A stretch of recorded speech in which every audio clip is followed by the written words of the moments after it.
This is chapter 34, section 6, a brief section. It contains two pieces of reading. For our notes, it is the surprise assault on Pearl Harbor and America's transformation from bystander to belligerent, and these will wrap up chapter 34. The first section was the surprise attack on Pearl Harbor, and so in order to understand the events that unfolded at Pearl Harbor and why, it's important to understand the kind of background with Japan. So Japan at this point is still fighting against China in the China incident. And so Japan is dependent on the United States to kind of support the resources of this conflict. So the United States is supplying steel, scrap iron, oil, and gasoline. But in late 1940, Washington, D.C., the federal government finally imposes an embargo on those supplies to Japan.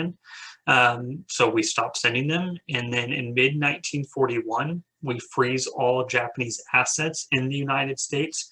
Again, to encourage them to stop fighting China. And so by November and December, early December of 1941, negotiations begin between the United States and Japan.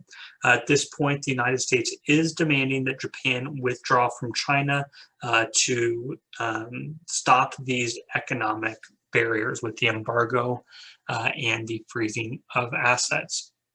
While these negotiations are taking place, Japan had actually already decided that they were going to go to war with the United States.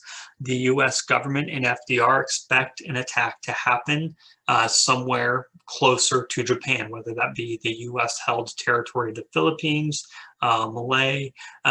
We just assume an attack is going to happen close to the Japanese home islands.